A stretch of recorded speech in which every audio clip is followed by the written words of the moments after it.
Good morning my dear students, this is your Subbarao sir. So మనకి national income, జాతీయ ఆదాయం నుంచి మనకి ఎలాంటి ప్రశ్నలు వస్తాయి? సో ఇండియన్ ఎకానమీలో నేషనల్ ఇన్కమ్ నుంచి మనకి 2 ప్రశ్నలు ఎక్స్పెక్ట్ చేయొచ్చు మనం.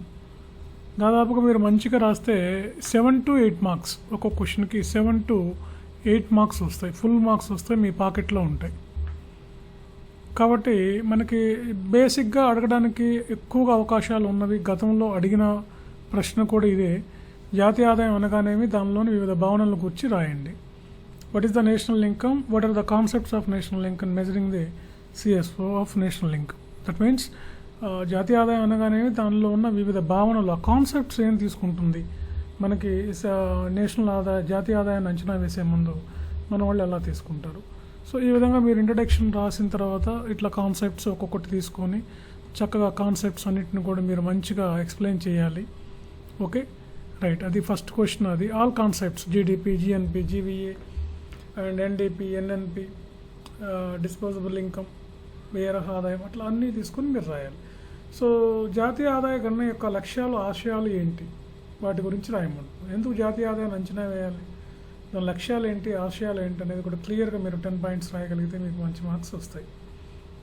తర్వాత జాతీయ ఆదాయాన్ని నిర్వచించి జాతీయ ఆదాయాన్ని మదింపు పద్ధతులు సాధారణంగా వివరించండి. ఇవన్నీ కూడా మోస్ట్ ఎక్స్పెక్టెడ్ క్వశ్చన్స్. ఆల్రెడీ ఇంతకుముందు గతంలో ఏపీలో గ్రూప్ 1లోనూ అడిగినటువంటి ప్రశ్నలు ఇవి.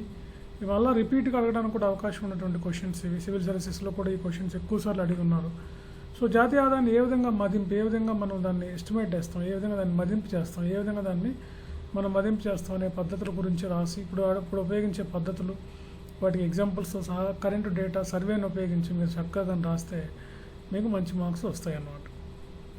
తర్వాత జాతీయ ఆదాయ గణనలో ఎదురవుతున్నటువంటి సమస్యలు ఏంటి, ఇది కూడా very very very very very very important question ఇది. సో దీన్ని కూడా మనం ఎక్స్పెక్ట్ చేయొచ్చు. జాతీయ ఆదాయంలో ఎదురవుతున్న ప్రధానమైనటువంటి సమస్యలు ఏంటి. చాలా సమస్యలు ఉన్నాయి జాతీయ ఆదాయంలో. సరైనటువంటి లెక్కలు లేకపోవడం, డేటా సరిగా అందుబాటులో లేకపోవడం. సో ఇలాంటి క్వశ్చన్స్ అన్నమాట మనకి. నేషనల్ ఇన్కమ్ నుంచి ఇలాంటి ప్రశ్నలు వస్తాయి, మీ ఆన్సర్ కూడా ఇలా ఉండాలి. సో కాబట్టి మీరు ఇంకా బెటర్గా కూడా రాయొచ్చు, ఎంతకన్నా కూడా కరెంట్ డేటా ఉపయోగించి. సో అందుకని మీరు ఆన్సర్ ఇలా ఉండేటట్లు చూసుకోండి. కాబట్టి మీరు టెస్ట్ సిరీస్ రాయటం వల్ల ఏంటంటే మీకు అడ్వాంటేజ్ ఏంటంటే ఏం కరెక్ట్గా ఉన్నాయి, ఏం లేవు అనేది కూడా మనం ఇక్కడ తెలుసుకోవచ్చు. Okay, thank you. మీకు మర్చిపోకుండా టెస్ట్ సిరీస్ అయితే రాయండి. చాలామంది ఫోన్లు చేస్తున్నారు, వందల మంది ఫోన్ చేస్తున్నారు. కానీ ఎందుకో వాళ్ళు టెస్ట్ సిరీస్ రాయడానికి ముందుకు రావట్లేదు. మీరు టెస్ట్ సిరీస్ రాయకుండా గ్రూప్ 1 రావడం అనేది అయితే అసంభవం. మీరు నమ్మినా నమ్మకపోయినా అది వాస్తవం. టెస్ట్ సిరీస్ అయితే ఖచ్చితంగా రాయాలి. రాయకపోతే వేస్ట్ అనమాట. మనం ప్రిపేర్ అయినది కూడా టైం వేస్ట్ తప్ప ఇంకేం ఉండదు. ఇప్పటికీ ఎన్నో మోడిఫికేషన్స్ చేస్తున్నాం, అవన్నీ మీకు తెలియాలి కదండి. కనీసం అట్లీస్ట్ ఒక పేపర్కి 5 నుంచి 10 టెస్టులు రాసినా చాలు, మీరు రేస్లో ఉంటారు. Okay, thank you.